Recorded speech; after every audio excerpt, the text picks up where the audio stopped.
He vanished in front of 6 men, without a sound. One moment he was there, approaching the strange light in the woods. The next, nothing. For 5 days, Travis Walton was simply gone. When he came back, he wasn't the same, and neither were they. This is not a story about flying saucers. It's not about little green men. This is a story about trauma, silence, and the things we may never understand. November 5th, 1975. The town of Snowflake, Arizona. A logging crew of 7 men is wrapping up a long day's work in the Apache Sitgreaves National Forest. They're driving home when they see it. A glow between the trees. Not headlights, not fire. Something electric. The glow pulses, rhythmic, like it's breathing. The men stop the truck. Some of them feel dread. Others are mesmerized. One of them, Travis Walton, gets out. He moves toward the light. It hovers just above the forest floor, silent but alive. As he gets close, something snaps. A bright flash, a blue beam. It hits him directly in the chest, lifts him into the air, throws him back like a puppet cut from its strings. The rest of the crew panics. They flee. They don't talk. They don't scream. They just drive. 10 minutes later, guilt brings them back. But Travis is gone. And that's when the nightmare begins. The search starts immediately. Dozens of officers, helicopters, dogs, nothing. Not even a footprint. The men are questioned again and again. One by one, they take polygraphs, and one by one, they pass. Whispers start. Maybe it's a cover-up. Maybe they killed him. Maybe they buried the body deep in the forest. Even the local sheriff starts to believe something darker is at play. Day 3, no sign. Day 4, hope fades. Day 5, and then the phone rings. Travis is found at a gas station nearly 30 miles from the site. He's thin, disoriented.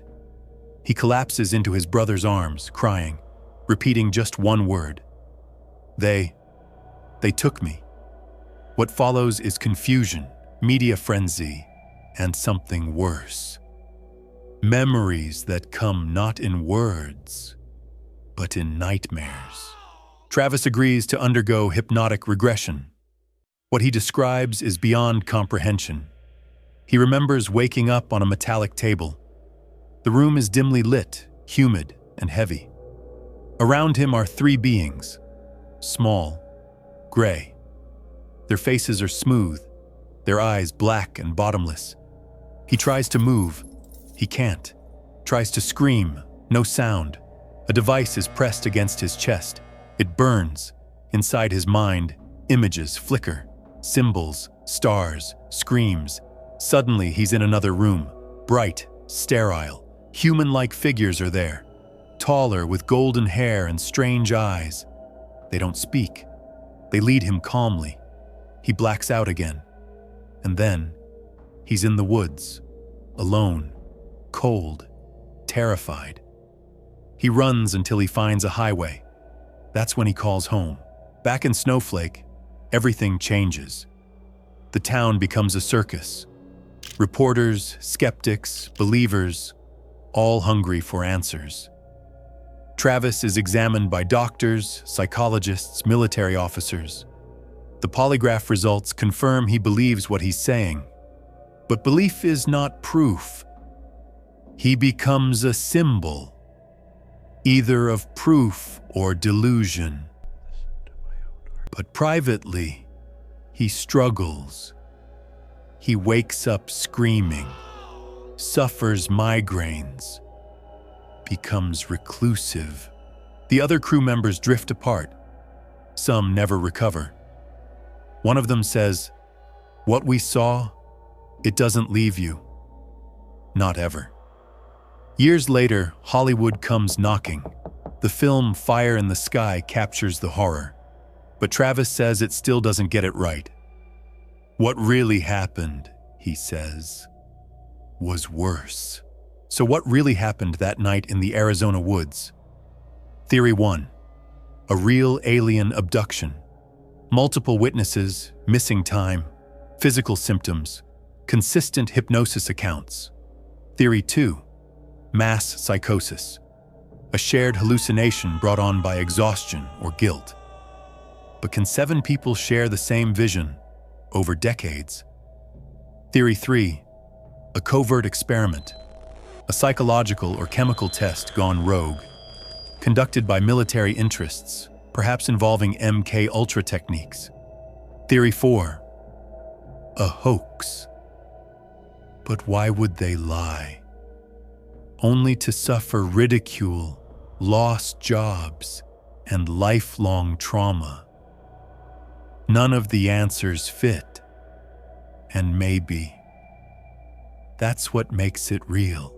Psychiatrists like Dr. John Mack studied hundreds of abductees. He wasn't out to prove aliens existed. He was out to understand why so many people described the same thing, and why they were haunted by it. Many reported the same symptoms: anxiety, sleeplessness, aversion to bright lights, and a deep, primal fear they could never explain. Was it trauma, repressed abuse, or did they actually encounter something beyond us? Something that doesn't speak our language, doesn't think like we do, and doesn't care whether we believe? Travis Walton never asked to be believed. He only told what he remembered, what stayed with him, what still keeps him awake.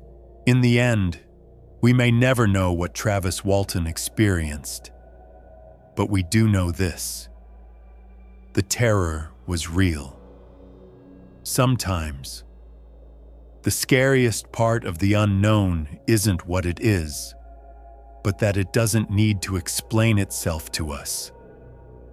Thanks for watching.